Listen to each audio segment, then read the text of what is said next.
नमस्कार दोस्तों आज हम अमेरिका और ईरान के संबंध के बारे में बात करते हैं कि इनकी इतनी दुश्मनी क्यों है।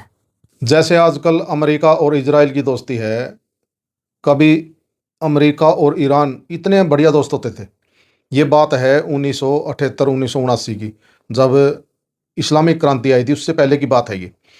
अमेरिका और ब्रिटेन दोनों मिलकर जो तेल कंपनियां हैं इसकी, ईरान की, ये सभी वही काम वही चलाते थे।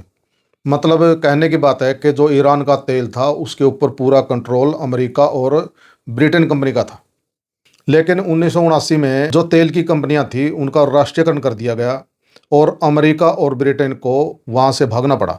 इस कार्रवाई से ईरान की जनता बहुत खुश हुई और जो प्रधानमंत्री थे उस वक्त के, मोहम्मद मूसादेक, जिसका मैंने नाम लिया, वो रातों रात हीरो बन गए।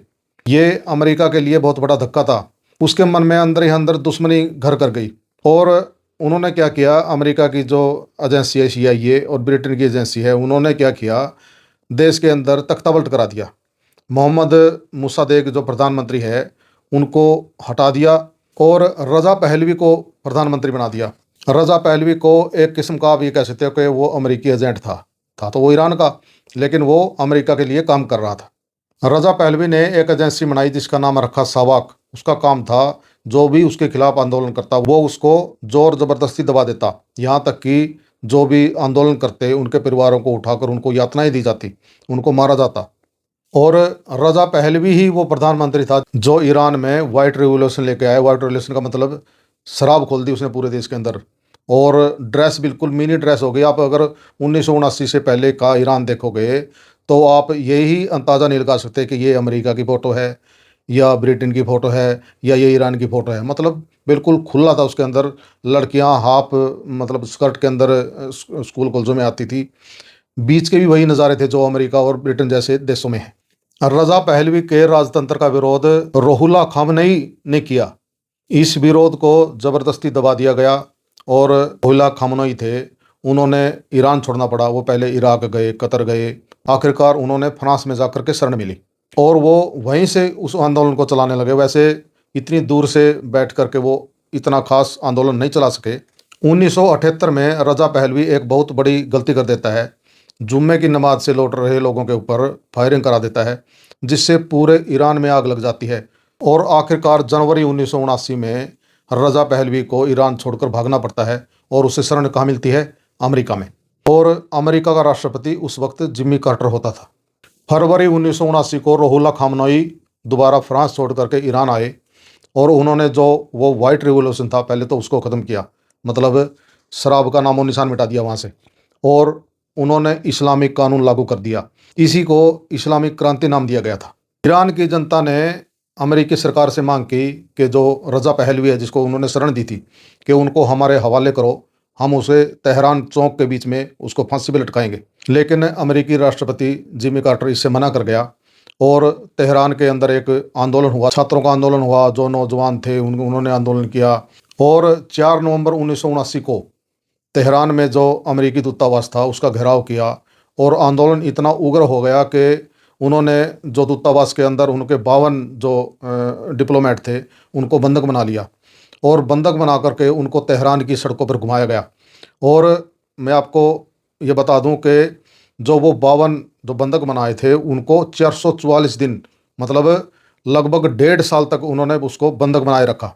और ये अमेरिका की शान में बहुत बड़ी गुस्ताखी थी। अमेरिका की इससे बहुत बड़ी बदनामी हुई। अमेरिका ने जब ईरान से अपने डिप्लोमेट वापस मांगे तो उन्होंने ये शर्त लगा दी कि रजा पहलवी को सौंपो और आपके जो 52 ये डिप्लोमेट है आप इनको ले जाओ।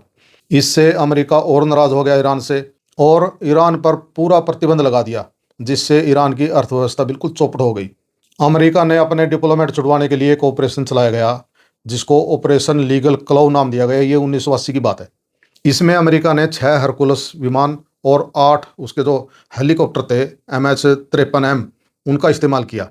इस ऑपरेशन को ओमान के द्वीप से संचालित किया गया और वहाँ से जो हेलीकॉप्टर थे, जो उनके हवाई जहाज़ थे हरकुलस, उनको उड़ा करके तेहरान में ले जाया गया। क्योंकि उस वक्त फ़ोन वगैरह की सुविधा बहुत कम थी, तो मतलब ईरान को ये इस चीज़ का पता नहीं लगा। वो एक किस्म का गुप्त ऑपरेशन था और CIA की इसके अंदर एंट्री होती है। CIA वहाँ पर ट्रंकों का इंतजाम करता है और प्लानिंग के तहत ये किया जाता है कि वहाँ पर हेलीकॉप्टर जाएंगे और जितने भी वहाँ सुरक्षाकर्मी तैनात है ईरान के, उनको मार दिया जाएगा और उनको हेलीकॉप्टर में बिठा के तेहरान के स्टेडियम में लाया जाएगा ट्रकों द्वारा, और वहाँ से जो हरकुलस विमान है उनके अंदर उनको भर के और अमेरिका ले जाया जाएगा। लेकिन इसके अंदर एक लोचा हो गया। जब अमेरिका के हेलीकॉप्टर तेहरान की तरफ चले जहाँ पर वो बंधक थे, तो उनमें से 3 विमान खराब हो गए। मतलब उनके पास कितने रह गए? 5 विमान, जबकि 6 विमानों की उनको सख्त जरूरत थी 52 आदमियों के हिसाब से। अमेरिका के जो जहाज़ थे हरकुलस, उनके चारों तरफ जो अमेरिकी जो सैनिक गए थे वो खड़े थे, और वहाँ उसी वक्त उस रोड से एक बस आ रही थी यात्रियों से भरी हुई। तो उन्होंने क्या किया, उसको हाईजैक कर लिया। हाईजैक ये किया था कि हम ऑपरेशन करने के बाद इनको छोड़ देंगे। तभी दूसरी तरफ से एक तेल टैंकर आया, और जब तेल टैंकर वाले ने देखा कि आपको तो ये बंदूकों वाले रोक रहे हैं, तो उन्होंने सोचा कि कोई लुटेरे डाकू हो गए, तो उसने उसकी रफ्तार तेज कर दी। और अमेरिका वाले सैनिकों ने ये सोचा कि ये तो एक्सीडेंट करेगा, तो उन्होंने उसके ऊपर फायरिंग कर दी, और उस फायरिंग से उस टैंकर के अंदर ब्लास्ट हो गया। और वो ब्लास्ट इतना तेज था कि ईरान की सेना के पास वो खबर पहुंच गई।